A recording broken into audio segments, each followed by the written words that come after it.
Bismillahirrahmanirrahim. Assalamualaikum warahmatullahi wabarakatuh. Alhamdulillahirabbil alamin. Hamdan yuwafi ni'amahu wa yukafi'u mazidah.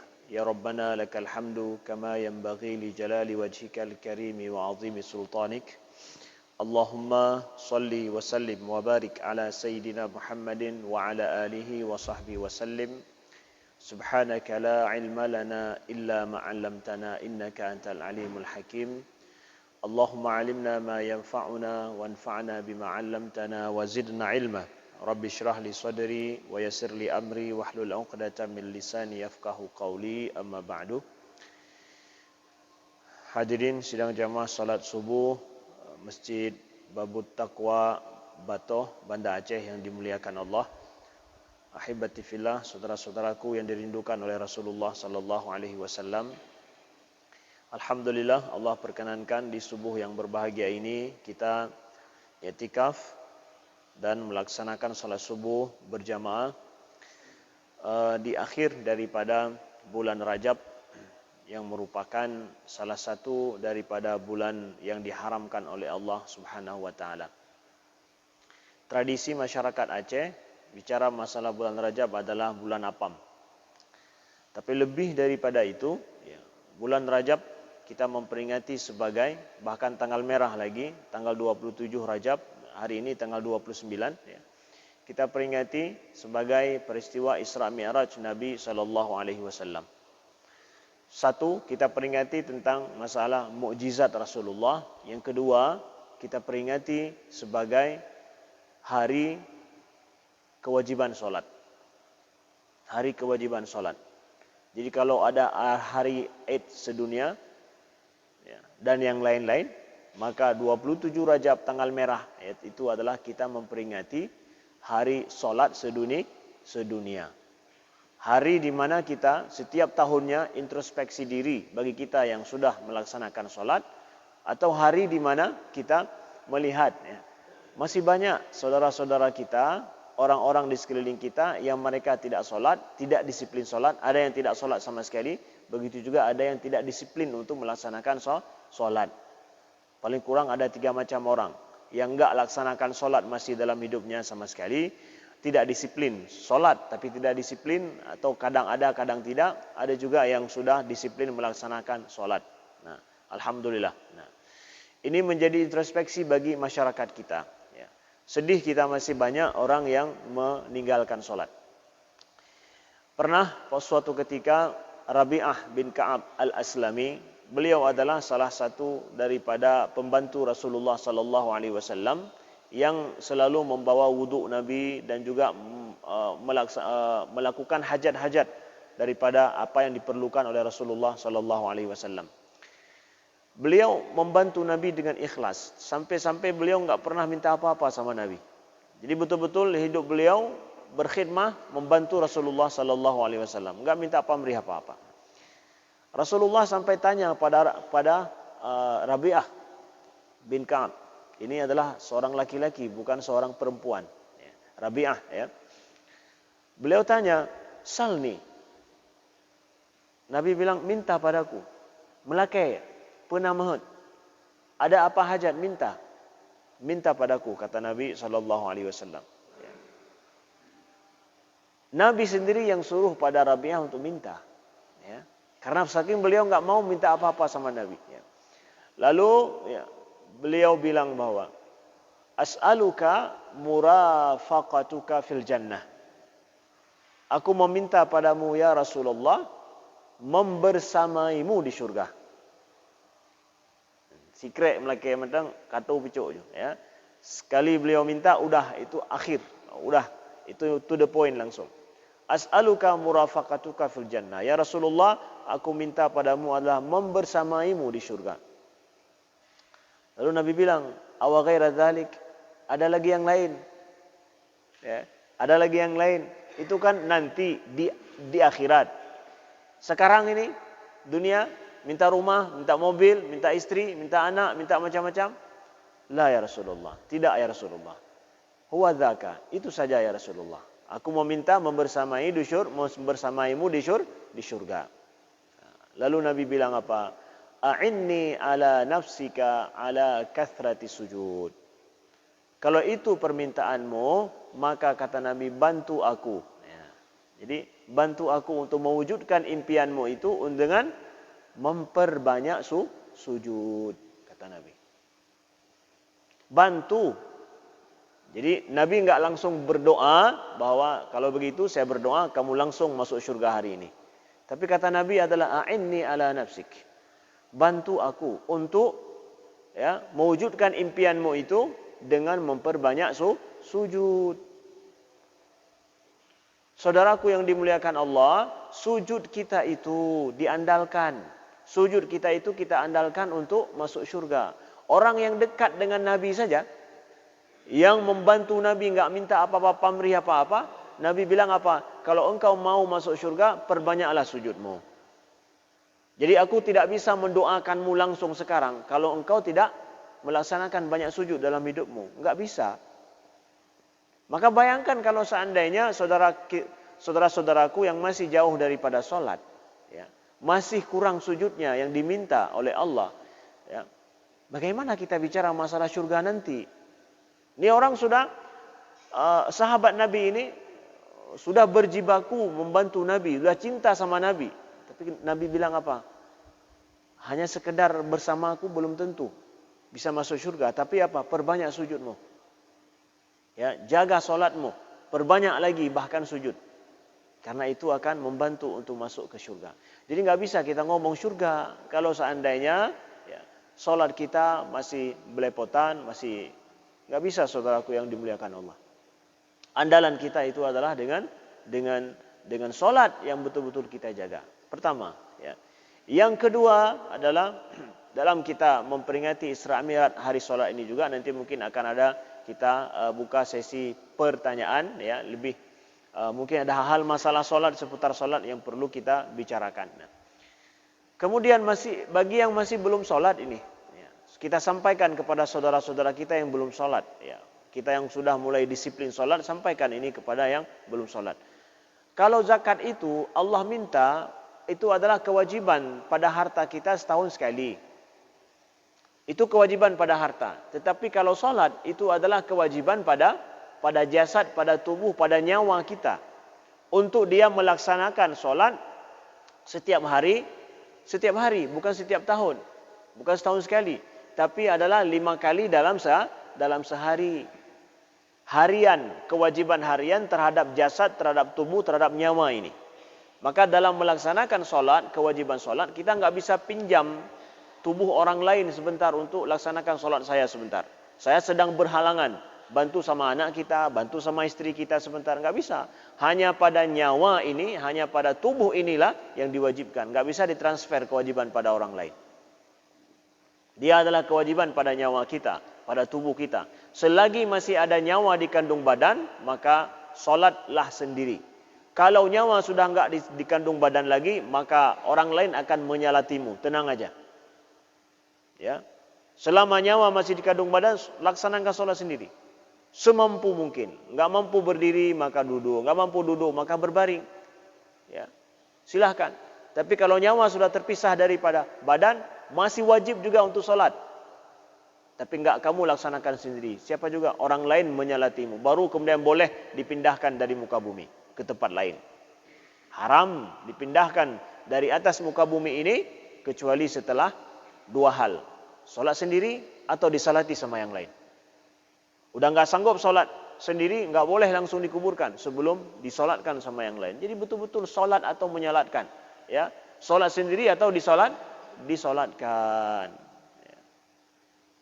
Jadi menyenang kalau jak bab bini jalan hana temayang kena jak. Kamu temayang dan temayang kena. Kalau enggak mau solat, ya, jalan-jalan, pinggir jalan, kita panggil sini. Sini. Mau solat sendiri atau kami solatkan? 2 hal aja, pilih. Ya, begitu saudaraku yang dimuliakan Allah. Jadi itu kewajiban harian kita. Sebagaimana kalau zakat harta itu adalah kewajiban setiap tahun, Allah pungut 2,5% daripada harta kita. Maka dalam hari kita juga, dalam sehari kita, itu kewajiban sholat juga Allah pungut 2,5% setiap hari. Dari apa? daripada waktu kita, kesempatan kita, kesehatan kita, Allah pungut 2,5%. Ya. 2,5% Allah pungut daripada waktu kita, sehat kita, jasmani kita, kekuatan kita, tenaga kita. Mari sekarang lihat, mungkin pernah dulu saya sampaikan di tempat ini. Jadi solat sehari semalam 5 waktu itu hanya 2,5% daripada 24 jam. 24 jam, kalau 1 jam 60 menit, ya, maka 24 kali 60, 1440 menit semuanya dalam satu hari, satu malam 24 jam itu. Maka kalikan 1445 kali 2,5%. Dapatnya berapa? Ya, dapatnya berapa? Ya. 36. Ya, 36. Lalu kemudian kita bagikan 5, dapatnya 7. Jadi dalam satu waktu bagi 5, artinya 5 kali waktu sholat kita, ya, 25% yang hanya 36 menit Allah minta dalam waktu 24 jam itu untuk laksanakan kewajiban sholat. Kita bagi jadi 5, berarti setiap satu kali waktu itu adalah 7 menit. Jadi dalam satu sholat kita, paling cepat sholat kita itu 7 menit. Pas. Itu sholat paling cepat 7 menit, bukan 5 menit. Ya, 7 menit. Atau kita bagi 17 rakaat, jadinya 2 menit sekian. 2 menit pas, 2 menit koma sekian. Jadi satu rakaat saya itu adalah 2 menit untuk Allah. Ya, 17 rakaat itu adalah hanya 2 menit. Allah minta. Jadi betul-betul 2,5 juga Allah minta. Kewajiban ini diminta 2,5% dari waktu, itu adalah 2,5% daripada harta. Itu setahun sekali, ini setiap hari. Maka saudaraku yang dimuliakan Allah, jangan sia-siakan solat. Ya. Kemudian bagi yang masih belum mau melaksanakan solat. Ya. Solat kita itu adalah betul-betul silah kita dengan Allah. Solat kita itu adalah betul-betul hubungan kita dengan Allah. Makanya solat asal daripada kata bermakna silah. Silah itu adalah penghubung. Ya. Penghubung. Ya. Kita dengan solat inilah hubungan kita setiap hari. Kita terhubung dengan Allah setiap hari dengan solat kita. Tidak ada solat, maka tidak ada hubungan kita dengan Allah. Maka Allah sebutkan dalam firman-Nya surat Thaha, Innani anallah, la ilaha illa ana, fa'budni wa aqimis salata li dzikri. Allah mengatakan, Innani anallah, aku inilah Allah.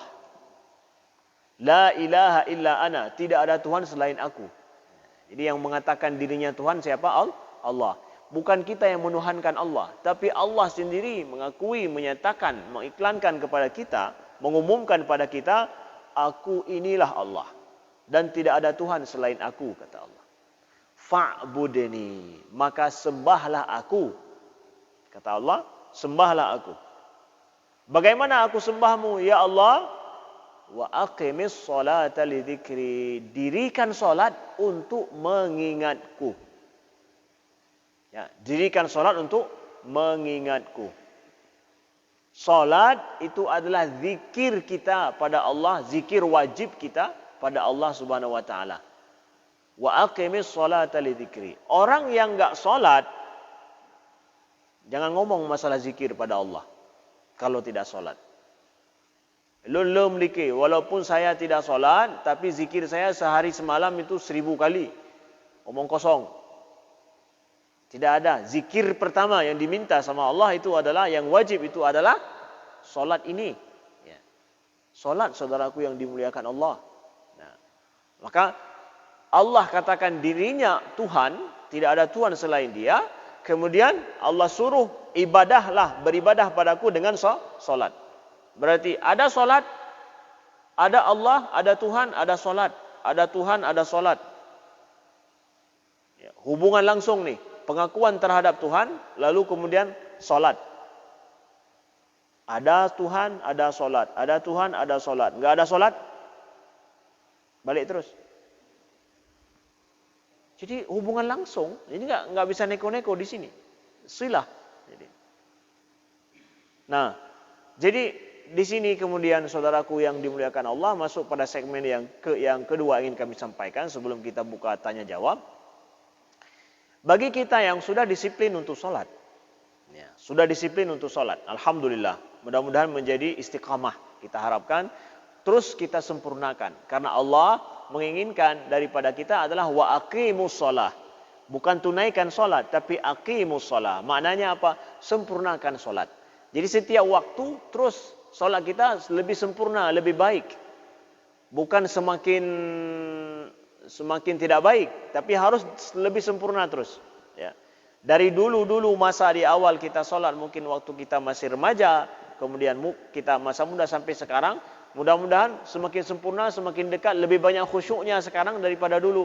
Semestinya begitu. Ya, aqimu, makanya maknanya aqimu, sempurnakan sholat itu. Wa aqimus shalah. Semakin sempurna terus. Nah, maka jangan terasa sholat itu otomat. Tapi harus selalu dia itu apa? Manual.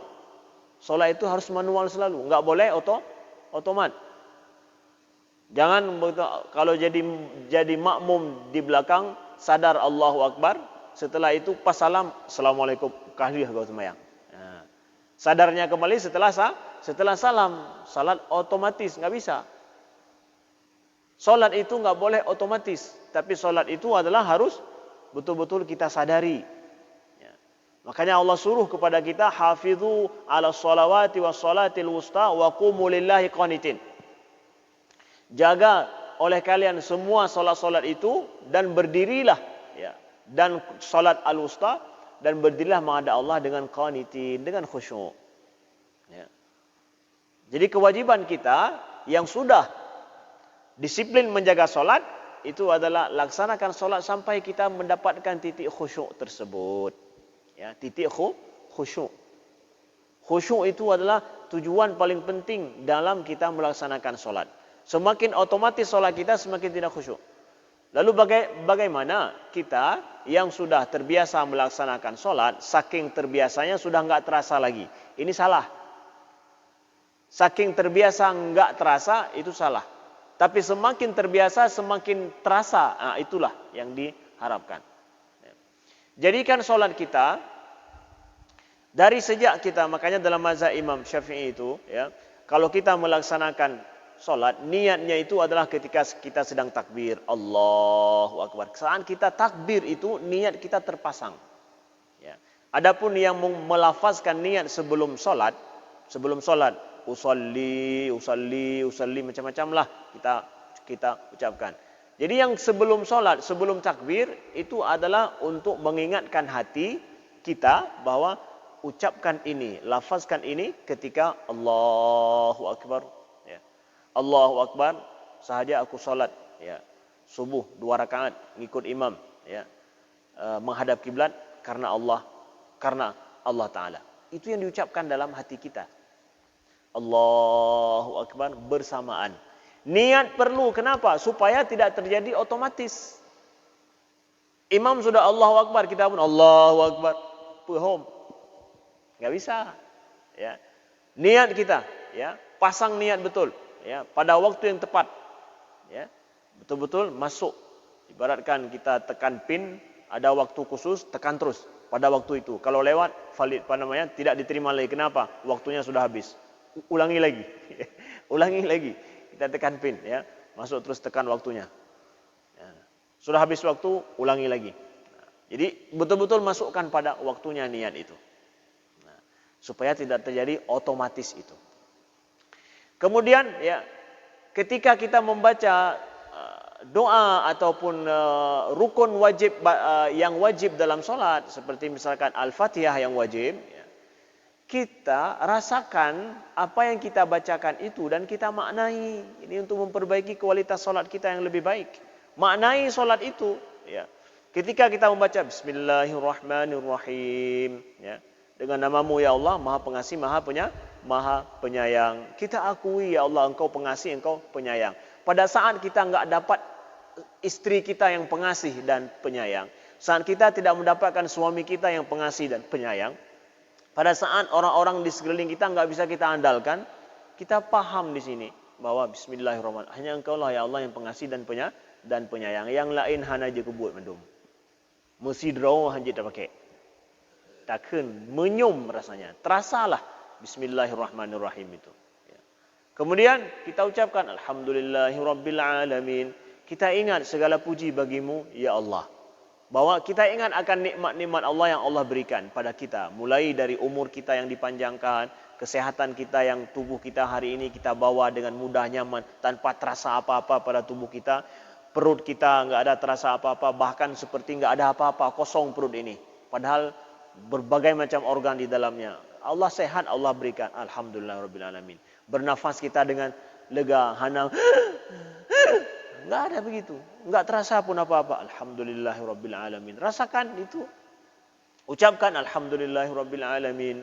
Ar-Rahmanir-Rahim. Segala puji bagimu ya Allah, yang Engkau Maha Pengasih, Maha Penyayang. Maliki yaumiddin. Engkaulah yang memiliki, yang merajai pada hari kiamat nanti. Iyyaka na'budu wa iyyaka nasta'in. Engkaulah yang kami sembah ya Allah, Engkaulah tempat kami mohon pertolongan. Itu artinya mustahil kita udah begini masih belum paham arti Al-Fatihah. Harus paham semuanya, ya. Harus paham, harus tahu artinya. Nah, kita ingat pada saat orang-orang di sekeliling kita selama ini enggak bisa kita andalkan, kita minta bantu. Ya, kalaupun kita minta bantu, enggak ada mereka yang mau membantu kita dengan ikhlas. Maka di sini bermaknanya ketika kita meminta iyyaka na'budu wa iyyaka nasta'in. Engkaulah yang kami sembah, Engkaulah yang kami minta pertolongan. Terasa itu, ya. Kita ucapkan itu. Betul-betul kita lagi minta tolong sama Allah. Kita yang masih muda, belum kawin, enggak ada pekerjaan lagi, enggak ini, padahal kita butuh itu semua. Terasa kita baca, ya Allah, Engkaulah tempat aku minta pertolongan. Kemudian kita minta, ya Allah, tunjuki jalanku yang lurus dalam hidup ini. Ihdinas siratal mustaqim sampai amin. Paling kurang makna itu selalu kita hadirkan dalam setiap kita baca Al-Fatihah. Jadi lisan mengucapkan, pikiran kemudian memaknai. Jadi terbuat ada maknanya. Sama seperti kita bawa mobil ini. Kalau kita lewat di suatu jalan yang memang sudah biasa kita lewat, itu udah enggak terasa lagi. Rasanya kalau bisa cepat sampai, gas sekali sampai ke ujung. Karena apa? Udah biasa. Tapi kalau kita lewat jalan-jalan, kawan-kawan yang ikut off-road misalkan, mereka nyaman. Kenapa? Karena ada tantangan yang mereka rasakan, ada goncangan di depan, pemandangan yang menantikan. Jadi, walaupun capek off-road itu, ya, tapi ada terasa senang di hati. Kenapa? Ada tantangan, setiap itu goncangan dia rasakan, tantangan dia rasakan, kemudian pemandangan indah lagi dia dapatkan. Salat kita juga setiap perpindahan dari satu rukun ke rukun yang lain, gerak kepada gerak yang lain, kita rasakan itu perpindahan gerak itu. Kalau kita beli mobil masih baru misalkan, ya, kalau ada beli mobil, kalau belum beli mobil, mudah-mudahan Allah mudahkan bisa beli mobil. Ada Bapak Muhammad Toyota kita ini bisa menghubungi beliau. Kalau misalkan belum punya mobil, mudah-mudahan dapat punya mobil, ya. Nah, punya mobil baru, beli mobil baru, ya. Kita pasti akan merasakan apa? Gasnya, tarikan gasnya, kencang. Kemudian ngeremnya lembut, kemudian goyangnya kalau ada sedikit jalan itu, kita suka untuk merasakannya bagaimana kalau jalan sedikit goncang, bagaimana mobilnya. Kita rasakan setiap liuk-liuk itu, setiap gerak-gerik itu mobil kita rasakan, ngeremnya kita rasakan, gasnya kita rasakan, tarikannya semua. Ya. Begitu juga solat, kita rasakan setiap perbedaan gerak dalam kita solat. Ya. Ketika kita berdiri lama sedikit, capek rasanya kaki kita, ya, capek, pedih rasanya kaki, apalagi kita nggak pakai kaos kaki, tempatnya juga nggak ada pakai ambal seperti ini, pedih. Jangan marah sama imamnya. Umaimu manapai tagai getah anak teh solo ni dikut, ya. Jangan marah sama imamnya, tetapi rasakan, ya Allah, ini sakit kaki ini adalah demimu ya Allah, ya. Aku berdiri menghadapmu. Biarkan kaki ini sakit, merasakan.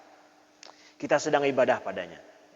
Ketika kita sedang ruku, ya, rasa mungkin sebahagian kita sakit pinggang kita, sulit untuk kita menyempurnakan ruku kita. Biarkan, rasakan sakit itu adalah karenamu ya Allah. Ini adalah sedang ruku padamu. Sulit mungkin, ya. Tapi kita laksanakan dengan benar ruku kita. Semakin terasa ya, perpindahan gerak-gerik kita dalam solat, semakin kita rasakan itu semua karenamu ya Allah. Ketika sujud juga ya, kita rasakan dalam sujud itu ya, bagaimana sulitnya kita sujud, ya, rukun sujud yang kita jaga, ada 7 rukun sujud itu, ada 2 ujung kaki, kemudian 2 lutut kita, ada 2 tangan kita, kemudian tambah dengan dahi kita. Ya.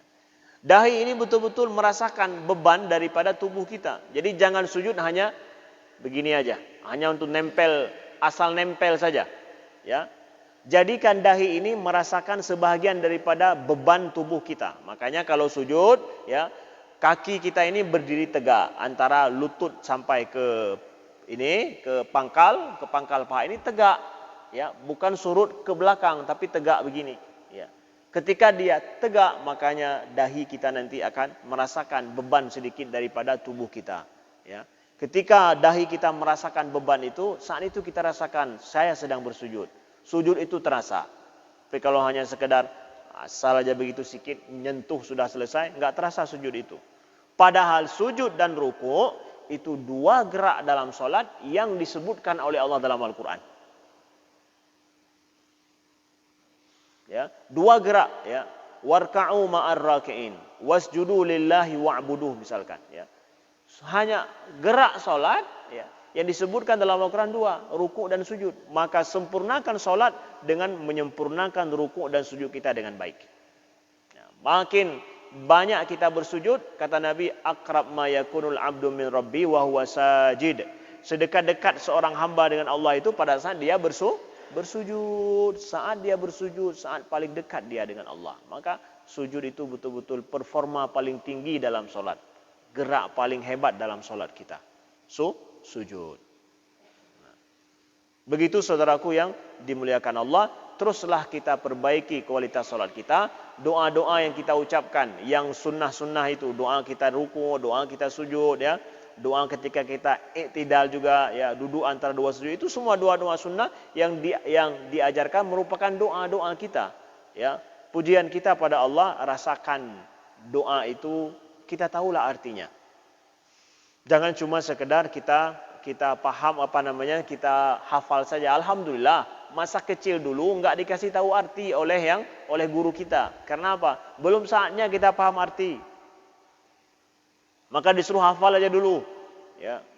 Subhana rabbiyal a'la wa bihamdi, ya. Apa artinya? Kafayaju, ya. Karena apa? Belum saatnya kita paham artinya. Sudah dewasa kita bukan lagi hafal, memahami artinya. Jadi kalau masih enggak paham arti, berarti ilmu solat masih ilmu TK dulu. Orang sudah selesai sarjana, tapi solat masih ilmu SD. Enggak boleh, perbaiki terus. Wa aqimus shalah. Ya, sempurnakan solat terus.